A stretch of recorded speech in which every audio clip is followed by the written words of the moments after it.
Pero, simula ko nag-start yung med, so sobrang dami yung ginagawa. Naging spontaneous na ako. Nakisip, pakinggan mo, wala ng proctor, wala ng lecture. Ayan, tulogin. So, na-feel ko na baka naman spontaneous plan lang to, yung mission trip sa Palawan. Baka nag-sneak in lang si Gal sa planner ko, tapos nilagay, mission trip sa Palawan, nang hindi ko alam, di ba? Baka naman ang bumili ng ticket ko talaga ay hindi naman ito sa Arap niya. Baka naman pilit lang nila na mag-raise ng funds, lalo kasama ako sa Palawan. Pero hindi. I believe that God planned this trip for me and for everyone. For the whole team na di mo muna sa Palawan. Oo, walang Disneyland sa Palawan.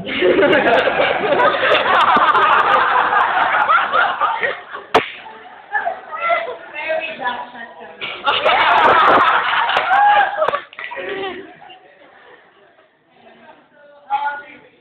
Honestly, kung i-summarize ko yung trip ko sa Palawan, it was a humbling experience. Actually, na-share ko na yung dati yun sa mga teammates ko sa Palawan na ayoko na yung tinuturuan ako, ayoko nang may nag-guide sa akin, ayoko nang may head ako, I mean yung, sige, gagawin ko, sundin kita, ayoko na, nililid ako, dito ka, umakat ka dito, ayoko na, ito yung gagawin mo. Yun, ganoon ako dati. Pero when I met Christ, and I met God, everything changed, and it humbled me a lot. The experience in Palawan.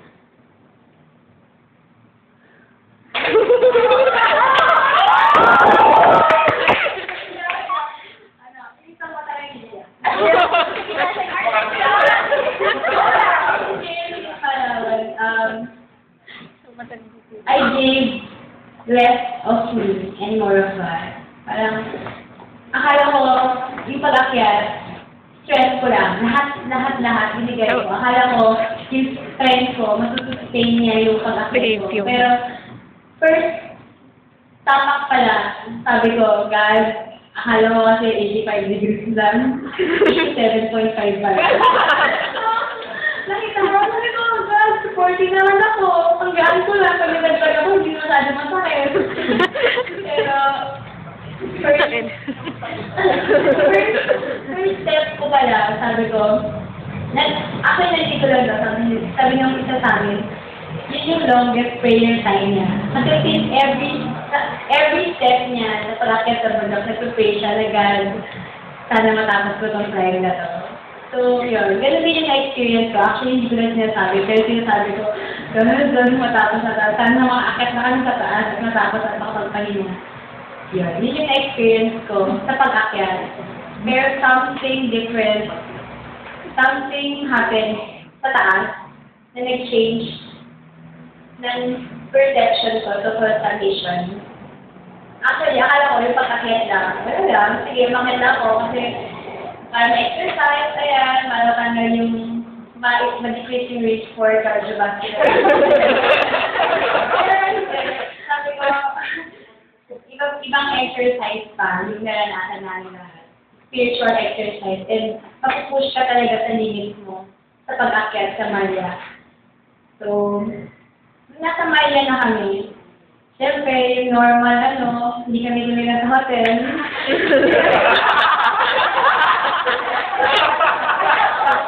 Hindi na kami tumila sa 5-star hotel, all-star hotel pa.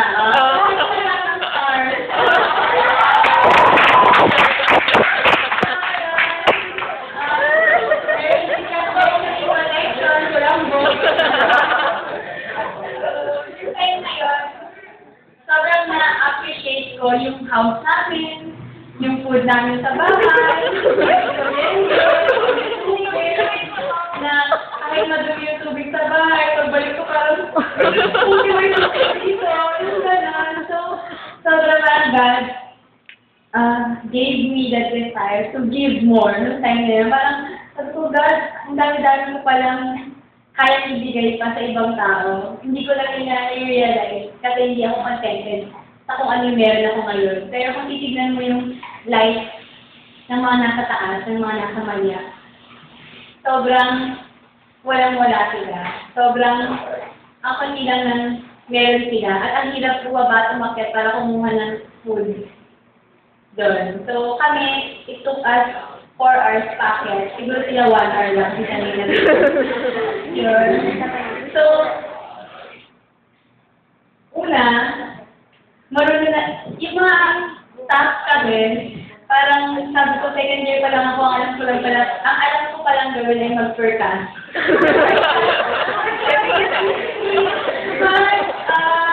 Mag-forecast, mag-BP, mag-activity, patient profile, alam ko may opinion rotation. Alam ko, so sabi ko, ating yun, yung mga task kung kailangan gagawin lahat. Sabi pala, may rotation siya. So, lahat ng task, madadaanan mo. So, mag-vaccinate, sa pharma department, pharma area, taking ng BP. Tapos yung exciting part, yung sharing niya ng word. Pero,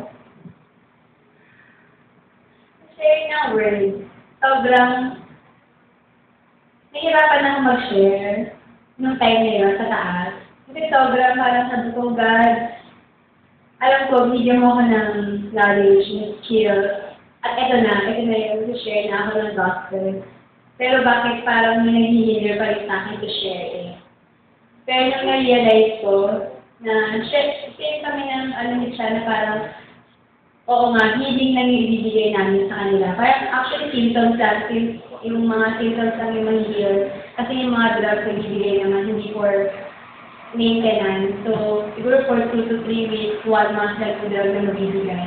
Pero nung na-realize ko na mag-share ako ng word sa kanila, hahawakan niya yun habang buhay. Gaya na nangyari sa life ko ngayon at mangyayari sa life ng mga tao na share namin. So, sabi ko, God, sige, kahit parang nahihirapan pa ako ngayon, magkakaiba kasi ng timing. So, parang ako medyo nahihirapan ko na mag-share. Pero nung time na yun, sabi ko, God, hindi ko sasayangin yung 4 na oras na inakyat ko at gumulong-gulong ako. At ano pa, at nagpaa ako, at nag-medyo lang kumakailan. Sobrang, hindi ko sasayangin yan para makapag-share lang ako. Hindi ko sasayangin yung opportunity na makapag-share sa mga tao sa Malya. So, yung experience na yun, sobrang, kahit hindi ako nakapag-celebrate sa bahay, yung celebrate na sa TV, nagpataba. Wala na ako tataba pa. Nagpataba, dapat ako nanood ng TV, nag-beach. Actually, nag-beach kami. Sorry, nagano kami. More of ways ng pinay sa namin si Gadda.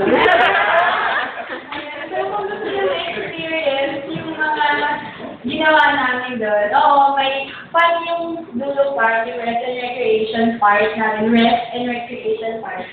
Pero, kung tatalagin ako kung ano yung ginawa ko ng celebrate, masasabi ko yung ginawa ko ng celebrate ay nag-medical mission ako. Nasasabi ko na hindi lang siya basta-basta mission lang. Medical mission siya. So, sana ma-experience nyo rin yung nangyari sa amin at alam ko, hindi nyo kailangan umakyat ang gulo para makapag-share ng gospel. Hindi nyo kailangan umakyat ang gulo para makapag-BP.